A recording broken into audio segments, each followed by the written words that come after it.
Assalamualaikum warahmatullahi wabarakatuh. Selamat pagi. Perkenalkan, nama saya Firdaus SPD, calon guru penggerak angkatan 8 dari SD Negeri Kemiren Muka 2 Kota Depok. Hari ini saya akan melakukan diskusi mengenai pengambilan keputusan berdasarkan nilai-nilai kebajikan seorang pemimpin atau kepala sekolah.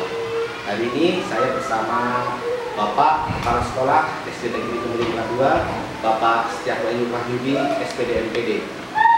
Assalamualaikum warahmatullahi wabarakatuh. Waalaikumsalam warahmatullahi wabarakatuh. Selamat pagi Pak. Selamat pagi Pak Firdaus. Bagaimana Pak kabarnya hari ini? Alhamdulillah sehat, walafiat. Pak Firdaus bagaimana? Alhamdulillah Pak, saya juga sehat.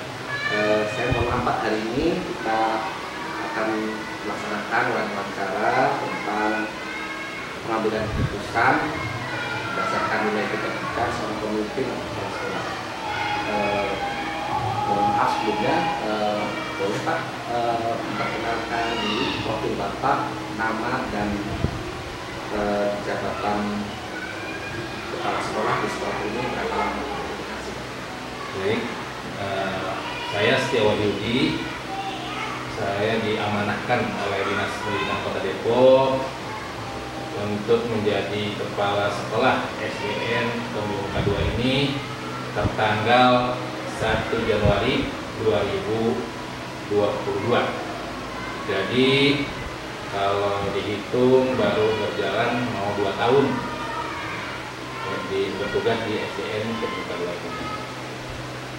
Sebelumnya saya juga ditugaskan sebagai kepala sekolah SDN Pondok Cina 5 dari bulan September 2021 sampai Desember 2021. Itu Pak.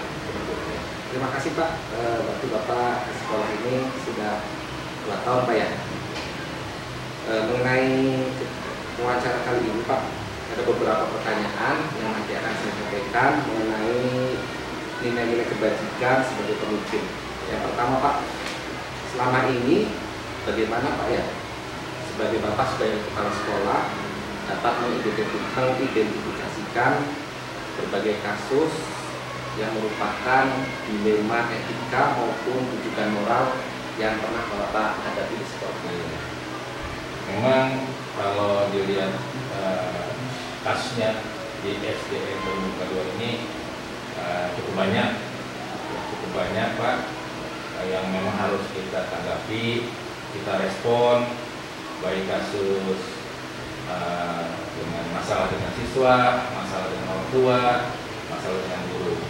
Tapi memang ada 2 tipe itu ya Pak. Yang pertama dilema etika dan rujukan moral. Ya, kalau yang dilema etika ini kan kita harus lihat sebabnya. Misalnya siswa itu melanggar tata tertib, apa sebabnya? Dan tadi siswa itu datang terlambat, itu kan satu kesalahan, tidak mematuhi tata tertib, tapi karena sebabnya siswa itu mungkin akibat tidak adanya kendaraan atau transportasi, siswa itu terlambat, kita buat mungkin hanya teguran saja sanksinya. Sedangkan kalau yang rujukan moral ini Pak, ya mungkin kasus yang ada benar dan salahnya, itu Pak ya. Jadi ini yang memang harus kita respon dengan sebijak mungkin sebagai pemimpin, supaya baik siswa, orang tua atau guru ketika kita tangani permasalahannya, mereka itu tidak merasa dihakimi atau tidak merasa terlukai hatinya. Jadi sebijak mungkin, kalaupun mereka berbuat keliru, kita cari solusi yang terbaik Pak. Itu yang saya lakukan. Terima kasih Pak. Jadi Bapak akan melakukan memberikan keputusan bijaksana sebijak mungkin apapun kasus yang terjadi, apakah itu dilema etika maupun rujukan moral. Selanjutnya Pak, pertanyaan yang kedua, selama ini bagaimana Bapak menjalankan pengambilan keputusan di sekolah yang Bapak pimpin saat ini, terutama untuk kasus-kasus di mana ada dua kepentingan Pak yang sama-sama benar dan mengandung nilai kebajikan. Saya selalu mengutamakan komunikasi baik dengan guru, dengan siswa, dengan orang tua. Masalah-masalah yang muncul kalau dengan kita komunikasi, insya Allah permasalahan itu yang tadinya mungkin besar bisa kita kita cari solusi yang terbaiknya. Ya kalau tadi ada kasus rujukan moral dan dilema etika ini, memang tadi Pak, sebijak mungkin kita menanganinya, baik dengan guru, dengan orang tua, dengan siswa.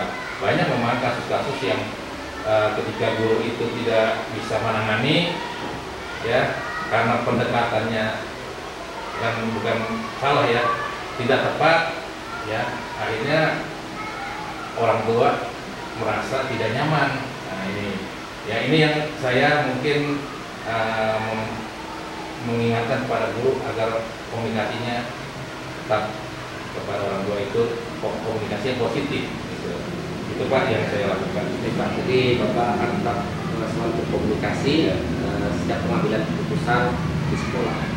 Untuk pertanyaan selanjutnya Pak, yang ketiga, langkah-langkah apa atau prosedur seperti apa yang biasa Bapak laksanakan untuk pengambilan keputusan selama ini Pak? Saya selalu mengutamakan tadi Pak ya, komunikasi. Saya akan panggil kalau memang masalahnya ada di siswa, saya panggil siswanya. Kalau masalahnya dengan guru, saya panggil gurunya. Kalau dengan orang tua pun sama. Akan saya cari akar permasalahannya, penyebab utamanya apa nih? Ya, penyebab utamanya. Setelah itu kita kita diskusikan, baik melibatkan guru, komite, korlas. Kalau memang masalahnya itu terkait dengan siswa dan orang tua. Tapi kalau masalahnya dengan guru, saya akan berkomunikasi dengan guru-guru senior yang memang tahu tentang guru yang sedang kita tangani. Jadi dalam mengambil keputusan, insya Allah tidak akan keliru juga gitu Pak. Itu yang saya lakukan. Jadi langkah-langkah yang Bapak ambil mencari akar permasalahan, diskusi dan menemukan solusinya bersama dengan warga sekolah. Untuk pertanyaan selanjutnya Pak, hal-hal apa saja yang selama ini Bapak mungkin anggap efektif ya, atau anggap baik dalam pengambilan keputusan berkaitan dilema etika? Iya, keputusan yang efektif dalam dilema etika. Ya kembali lagi Pak ya, memang saya tuh orang yang mengutamakan komunikasi. Karena kalau dengan komunikasi yang lancar, komunikasi yang benar, insya Allah sebuah permasalahan yang besar pun menjadi cepat terselesaikan. Jadi saya menekankan ke seluruh guru, karena memang kita kaitannya interaksinya dengan siswa dan orang tua yang berbagai tipe yang kita hadapi. Tapi kalau komunikasi kita buruk, ya orang tua yang mungkin tidak tahu permasalahan pun akan mempermasalahkan karena komunikasi kita buruk. Tapi kalau komunikasi kita baik, ya semuanya akan mudah terselesaikan. Itu yang mungkin saya selalu gunakan pendekatan-pendekatan ini baik kepada orang tua, kepada siswa, dan kepada guru yang ada di SD Negeri 2.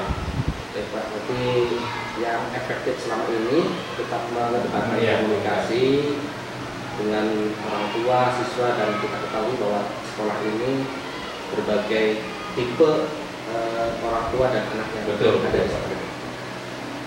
Selanjutnya pertanyaan kelima Pak, hal-hal apa saja yang menurut Bapak selama ini yang merupakan tantangan Pak dalam pengambilan keputusan pada kasus-kasus dilema etika, baik kepada murid ataupun kepada guru maupun orang tua? Ya, memang kendala yang terberat itu adalah karena beragamnya status orang tua. Artinya dalam arti pendidikan orang tua itu sendiri mempengaruhi akan perhatian kepada anak-anaknya. Jadi kalau siswa yang kurang, tapi kalau orang tuanya punya perhatian, insya Allah itu mudah terselesaikan. Karena anak-anak yang istimewa ini memang perlu pendampingan baik oleh guru maupun oleh orang tua itu sendiri. Jadi masalah kasus-kasus dilema etika kan banyak terjadi, diantaranya dengan adanya siswa-siswa yang tadi perlu perhatian khusus. Di sini makanya harus ada jalinan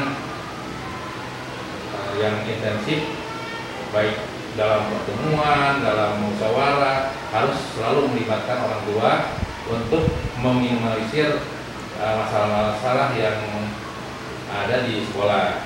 Ya mungkin Pak Firdaus tahu ya, kemarin ada kasus anak tawuran, ya itu kalau kita salah pendekatannya, mungkin anak-anak itu akan merasa dihakimi gitu ya. Tapi kita mengadakan pendekatan dengan orang tua, sehingga orang tua yang mengadakan pendampingan dan selalu mengingatkan anak-anaknya supaya tidak kembali melakukan hal seperti itu. Untuk selanjutnya pertanyaan kenapa? Apakah Bapak memiliki sebuah tata cara atau jadwal tertentu dalam sebuah penyelesaian kasus dilema etika? Apakah Bapak langsung menyelesaikannya di tempat atau memiliki jadwal menyelesaikannya waktu tertentu, atau bagaimana Pak bentuk prosedurnya yang dijalankan menurut Bapak? Kalau kaitan dengan identifikasi masalah, sebenarnya saya ada jadwal konsultasi dengan guru-guru ini untuk tadi mengidentifikasi siswa-siswa yang perlu perhatian khusus. Namun memang selama ini guru-guru mungkin karena kesibukannya hanya melaporkan kalau ada terjadi siswa yang perlu perhatian khusus oleh sekolah. Tapi itu pun segera saya respon kalau ada laporan dari orang tua, baik melalui WA, ada laporan dari guru tentang siswa, pasti saya langsung selesaikan dengan sebaik mungkin, sebijak mungkin, karena ini kaitannya dengan siswa. Karena kalau kita salah menangani kasus, itu yang jadi masalah yang kita hindari supaya siswa itu tidak sekolah. Ini yang saya harus hindari, gitu Pak. Ya Pak, berarti selama ini Bapak sudah memberikan jadwal tentang konsultasi untuk identifikasi untuk guru dalam menyelesaikan masalah terhadap siswanya, dan Bapak akan segera merespons setiap ada masalah yang muncul. Pertanyaan yang ketujuh Pak, menurut Bapak adakah seseorang atau faktor-faktor apa yang selama ini mempermudah atau membantu Bapak dalam pengambilan keputusan yang Bapak ambil dalam kasus-kasus di sekolah, terutama berkaitan dengan kasus dilema etika? Ya, alhamdulillah yang saya rasakan di Istiqomah Muka 2 ini, saya sangat terbantu. Yang pertama memang adanya keterbukaan dari seluruh guru. Ya, jika ada permasalahan dia akan melaporkan ke saya. Yang terbaru seperti kemarin ada siswa yang istirahat, jamnya istirahat, dia keluar naik sepeda. Nah itu, jadi saya langsung respon, siswa itu saya panggil, saya tanya sebabnya dan nyari solusi yang terbaik supaya tidak terjadi seperti itu, dengan menjaga pintu gerbang ketika istirahat. Kalau ada siswa memakai sepeda atau menaiki sepeda ketika jam istirahat, kita cegah supaya tidak terjadi hal seperti itu. Karena memang dengan jumlah yang cukup banyak siswa di Muka 2 ini perlu mungkin pengawasan yang cukup juga Pak ya, karena kalau kita lalai ya itu terjadi kemarin sampai jatuh dan sepeda itu Pak. Jadi seperti itu Pak. Ya. Jadi Bapak selalu apa, bahwa siswa dan gurunya hanya keterbukaan selama ini dalam menyelesaikan masalah dan berbagai solusi yang tepat untuk menyelesaikannya. Ya, betul, Pak. Yang terakhir Pak, dari semua hal ini Pak yang kita sudah diskusikan, kita sampaikan bersama, menurut Bapak pembelajaran apa Pak yang dapat Bapak petik dari pengalaman Bapak selama menjadi kepala sekolah di sini dan pengambil keputusan terutama dalam pilihan ini? Iya, memang kita sebagai kepala sekolah harus lihat dari berbagai sisi Pak. Ya, tidak hanya satu sisi saja, karena kita menaungi memimpin puluhan guru, ratusan siswa dan ratusan orang tua juga yang tadi tipikalnya atau karakternya berbeda-beda. Dari puluhan guru pun karakternya, perilakunya berbeda-beda. Dengan siswa pun yang 513 berbeda-beda. Ini yang memang harus selalu saya belajar memahami semua karakter siswa, karakter guru, karakter orang tua. Yang intinya kalau saya dengan diberi amanah di SD kedua ini, saya pun mengalami proses pembelajaran Pak. Dengan guru-guru pun saya banyak belajar, ya. Dengan orang tua pun saya jadi tambah banyak mengambil hikmah untuk menyelesaikan permasalahan yang ada di SD kedua. Intinya saya selalu belajar Pak, belajar menemukan solusi terbaik, ya itu Pak. Kesimpulannya bahwa selama ini Bapak dalam pengambil keputusan dilema etika di sekolah yang Bapak pimpin selalu melihat berbagai sisi ya, mulai dari karakter dan perilaku siswa, guru, dan orang tua. Kemudian Bapak juga akan selalu terus proses belajar baik dengan orang tua dan dengan guru. Mudah-mudahan apa yang Bapak lakukan saat ini dapat bermanfaat dan memiliki ke depan untuk kemajuan SD. Amin. Terima kasih Pak atas waktunya untuk diskusi hari ini. Demikian wawancara dengan Bapak Kepala Sekolah SD Negeri Kemiring Buka 2 tentang pengambilan berbagai keputusan berdasarkan nilai-nilai kebajikan seorang pemimpin atau kepala sekolah. Terima kasih. Assalamualaikum warahmatullahi wabarakatuh.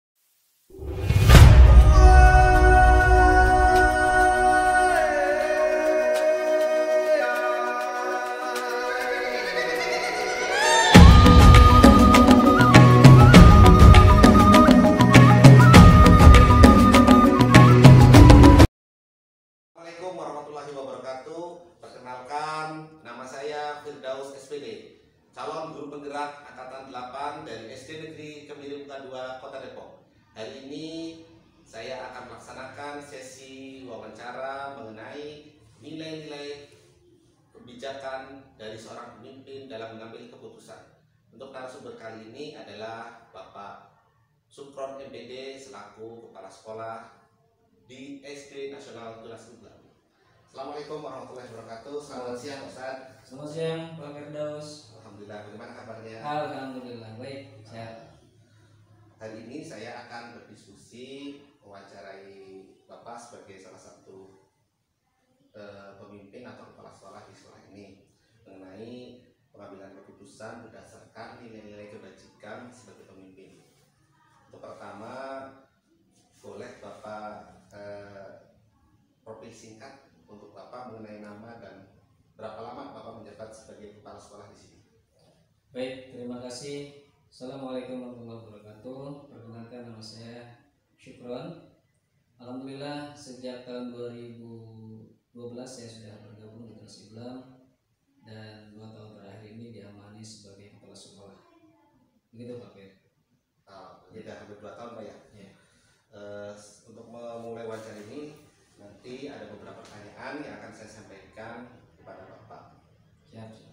Pertanyaan pertama, Pak, selama Bapak menjadi kepala sekolah di lembaga ini, apakah Bapak pernah mengidentifikasi kasus-kasus yang merupakan dilema etika maupun ujukan moral? Ya, selama saya memimpin Literasi Islam, saya selalu atau pernah mengidentifikasi masalah-masalah atau kasus yang terjadi di sekolah Islam, baik itu kasus-kasus yang berkaitan dengan dilema etika ataupun bujuk moral, dengan cara mencari informasi yang sedetail-detailnya untuk memastikan kasus tersebut. Ya, jadi Bapak kalau ada setiap kasus Bapak akan mencari informasi tersebut ya. Betul. Detailnya. Selanjutnya untuk pertanyaan kedua, Pak, selama ini Bapak sebagai kepala sekolah dalam menjalankan atau pengambilan keputusan di sekolah yang Bapak pimpin, terutama untuk kasus-kasus di mana ada dua kepentingan yang sama-sama benar, kira-kira bagaimana Bapak mengambil nilai kebajikan dalam mengambil keputusan tersebut? Ya, di dalam kasus yang sama-sama bernilai benar kedua-duanya, tentu kita akan mempertimbangkan dari sisi yang lain, ya, dari sudut pandang yang lain, sehingga memang dipastikan keputusan atau tindakan yang kita ambil itu tidak salah atau tidak merugikan. Jadi memang ini butuh namanya observasi yang lebih lanjut untuk mengetahui kasus yang sama-sama bernilai benar. Tujuannya adalah agar kita tidak salah dalam mengambil keputusan, dan ini penting. Kepala sekolah atau pimpinan tidak boleh gegabah di dalam mengambil keputusan, dan memang harus diperhatikan tentang baik buruknya, ini yang paling penting, dan efeknya. Ketika benar, maka ini juga akan bahwa keputusan ini berarti sesuai. Tetapi justru ketika kita mengambil keputusan yang salah, ini akan berdampak lebih luas lagi dan agak susah diselesaikan ke depannya. Baik Pak, jadi Bapak akan selalu mengambil keputusan, mengobservasi terlebih dahulu, terus tidak bagaimana keputusan itu dibuat tidak merugikan orang lain. Selanjutnya pertanyaan ketiga, sebagai kepala sekolah, apakah Bapak punya langkah-langkah atau prosedur seperti apa yang akan Bapak lakukan dalam pengambilan keputusan selama ini? Ya, tentu saja sebagai pimpinan, sebagai kepala sekolah, ada langkah-langkah yang selalu kita lakukan di dalam mengambil keputusan. Tentunya salah satunya adalah dengan cara mencari bukti-bukti yang otentik, mencari bukti-bukti yang benar, kemudian kita memanggil pihak-pihak yang memang mengalami kasus atau terkena kasus, kemudian kita dibawa ke dalam bentuk diskusi ataupun musyawarah, kemudian memutuskan ataupun mencari solusi jalan keluarnya. Itu mungkin langkah-langkah yang istilahnya kita lakukan di dalam menangani kasus. Baik, berarti Bapak sudah punya langkah dan prosedurnya, mulai dari akan menelusuri memulai kasus itu benar atau tidaknya, memanggil pihak yang terkait, dan mengutamakan diskusi dan musyawarah. Untuk pertanyaan selanjutnya, Pak, hal apa saja yang selama ini Bapak sudah anggap efektif dalam pengambilan keputusan pada sekolah yang Bapak pimpin? Hal apa saja sebenarnya yang sering atau sudah kita lakukan dalam mengambil keputusan yang efektif itu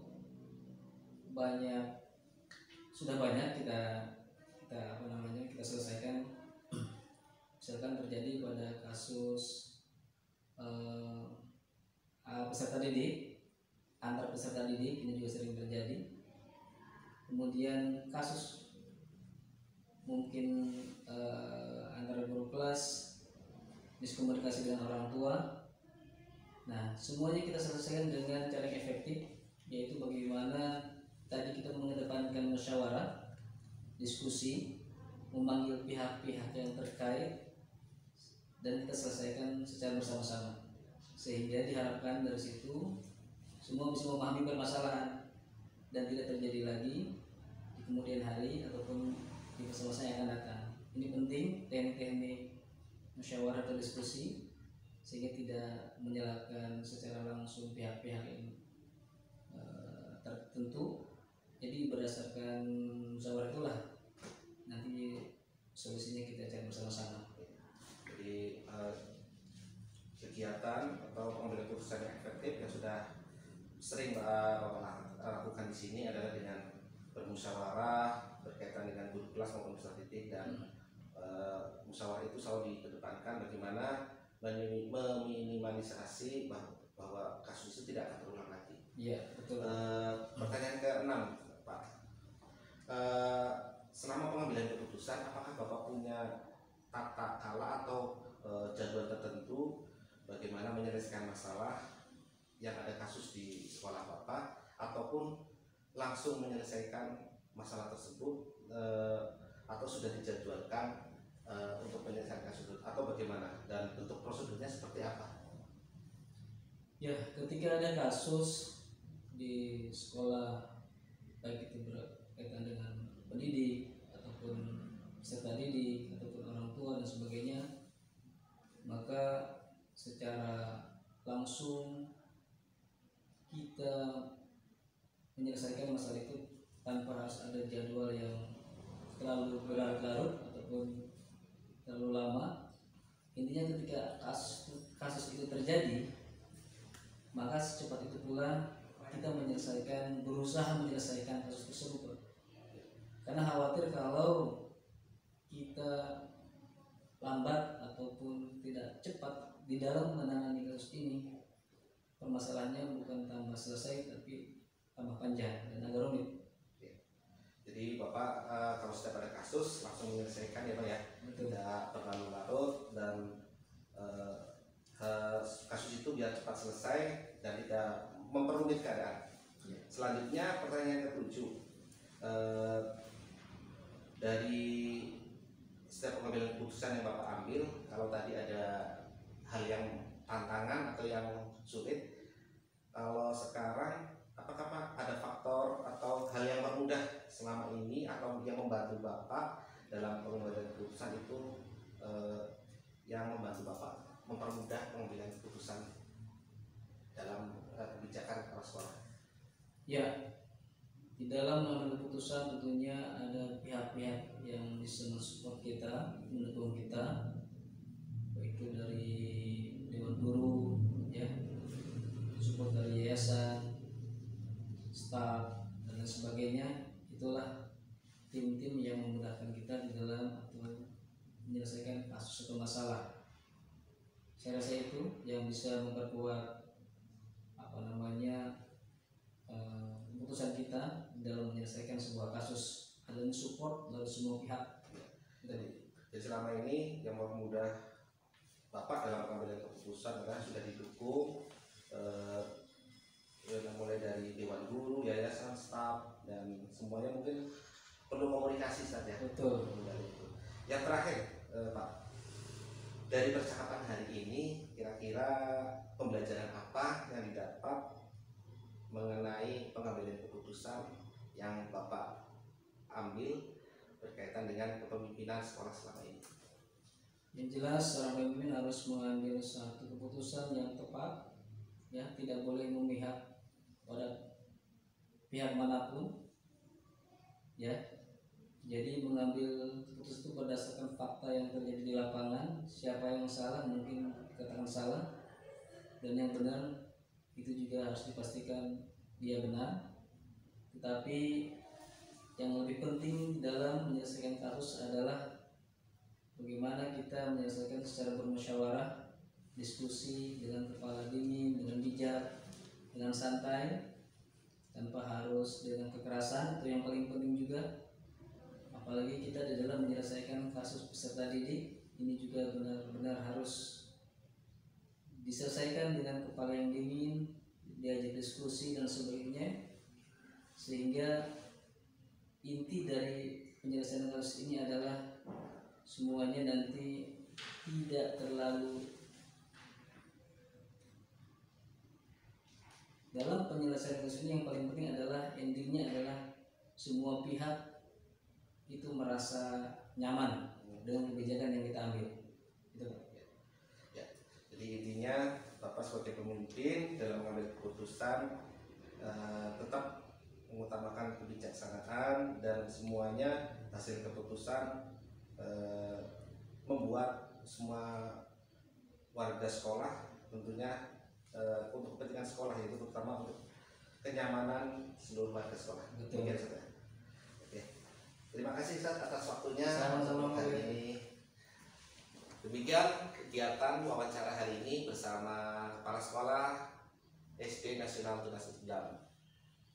Saya mohon maaf. Bila taufik wal hidayah. Assalamualaikum warahmatullahi wabarakatuh.